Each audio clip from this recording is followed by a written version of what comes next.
नमस्कार मंडळी, मी डॉक्टर प्रियंका। तर आपण आपल्या चॅनलवर आज होमिओपॅथिक प्लेफुल चिल्ड्रन्स म्हणजे साधारण जेव्हा ओपीडी मध्ये लहान मूल येतं तर त्याच्या ऍक्टिव्हिटीवरून म्हणजे प्लेफुल ऍक्टिव्हिटीवरून कसं तुम्ही डिफरन्शिएट करणार रेमेडीज मध्ये आणि आजारांसाठी आपण प्रॉपर कॉन्स्टिट्यूशनल होमिओपॅथिक रेमेडी कसं देऊ शकतो। तर मंडळी, हा ऍक्च्युअली व्हिडिओ होमिओपॅथसाठी आहेत जे अंडर ग्रॅज्युएट स्टुडंट्स आहेत किंवा पीजी स्टुडंट्स आहेत, तर त्यांच्यासाठी हा व्हिडिओ इन्फॉर्मेटिव्ह असेल। आय होप तुम्हाला हा व्हिडिओ समजेल। आवडला असेल तर सर्वांसोबत हा अवश्य शेअर करा। तर चला आपण व्हिडिओला सुरुवात करूया। तर फ्रेंड्स, तुम्हाला माहिती असेल की प्लेफुल जर का आपण रुब्रिक बघितला तर आपल्या होमिओपॅथिक रेपर्टरीमध्ये प्लेफुल हा एक रुब्रिक आहे। So whenever patient comes to us in OPD तेव्हा तुम्हाला प्लेफुल हे रुब्रिक जर का हवं असेल तर हे रुब्रिक समजण्यासाठी महत्त्वाचं आहे की तुम्हाला डिसीज कंडिशनमध्ये प्लेफुल ऍक्टिव्हिटी आहे का पाहणं। लक्षात घ्या, जेव्हा मूल हेल्दी असतो तेव्हा प्लेफुल असणं it's natural and common in childrens. पण जेव्हा तो आजारी असेल तेव्हाही जर का प्लेफुल ऍक्टिव्हिटी असेल तर that is the unique symptom for us, आणि तेव्हा तो रुब्रिक असणार किंवा कॅरेक्टरिस्टिक सिम्पटम आपण यूज करायचा। चाइल्ड प्लेफुल ड्युरिंग सिकनेस, तर हा आपल्याला रुब्रिक बघायचा आहे। आणि आता ह्याच्यासाठी आपण एक सिंपल केस डिस्कस करूया ज्याच्यावरून आपल्याला समजेल की साधारण हा रुब्रिक आपण कसा घ्यायचा। तर एका मुलाची केस आहे ज्याला फीवर आहे। तो 1 ते 1.5 वर्षाचा मुलगा आहे।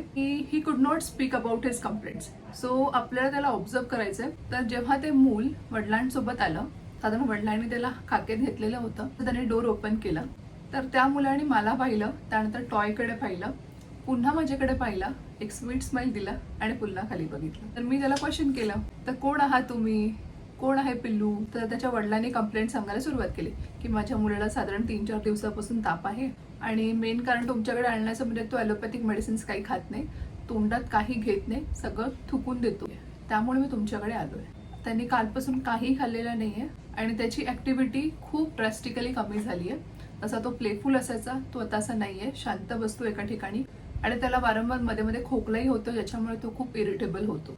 तर the second question you need to ask is how is the child during the time of fever, म्हणजे जेव्हा मुलाला ताप येतो तेव्हा तो कसा वागतो। तर वडिलांनी सांगितलं त्याच्या खेळण्यासोबत खेळत बसतो आणि कधीतरी तो मला म्हणतो मला उचलून घ्या, मला बाहेर फिरवून आणा। तो इझिली मॅनेजेबल आहे, पण तो एखादी गोष्ट जर का मागतो, जर का मी त्याला दिली नाही तर तो पुन्हा सेम गोष्टच मागत बसतो, की नाही दिलं तर रडत बसतो।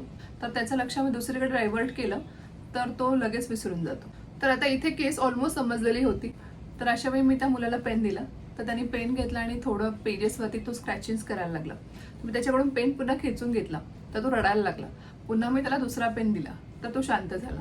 तर आता मंडळी, याच्यावरून तुम्ही अनालायसिस आणि इव्हॅल्युएशन काय करणार? तर पहिलं म्हणजे the child was very playful, आणि जेव्हा तो आजारी पडतो he doesn't want to eat, आणि जेव्हा ताप येतो तर he is very dull. So in fever he is very dull. तर जे रुब्रिक्स आपण घेतले, first was playful, second was carried, desire to be carried, eating, refuses to eat, smiling, dullness, heat during. Belladonna 200 हे stat त्याला single dose दिला। त्यानंतर वडिलांचा phone आला की घरी तो गेला त्यांनी लगेच जेवायला मागितलं, तो जेवला आणि शांत झोपू गेला। पुन्हा त्याच रात्री त्याला पुन्हा फीवर आलेला, शांतपणे झोपलेला होता आणि नेक्स्ट डे पुन्हा फ्रेश होता। असे केसेस कॉमनली आपल्या ओपीडी मध्ये येतात। So we should be capable to handle the cases with homeopathy. तर जर का असं केस अनालिसिस जर का तुम्ही ठेवलं, प्रॉपर रिडिंग जर का ठेवलं, प्रॉपर ऑब्झर्वेशन जर का ठेवलं, प्रॉपर क्वेश्चनिंग ठेवलं, प्रॉपर हिस्ट्री टेकिंग जर का ठेवली, तर तुम्ही ऑब्व्हियसली एक प्रॉपर होमिओपॅथिक रेमेडीवरती याल। आणि ही केस अॅक्यूट होती म्हणून अॅक्यूट रेमेडी प्रिस्क्राईब केलेली होती with the single dose. So I hope तुम्हाला ही केस समजली असेल आणि याच्यावरून प्लेफुल रुब्रिक तुम्ही कसा घ्याल हेही तुम्हाला समजलं असेल या केसमधून। I hope this helps. Stay tune. Thank you. Bye bye.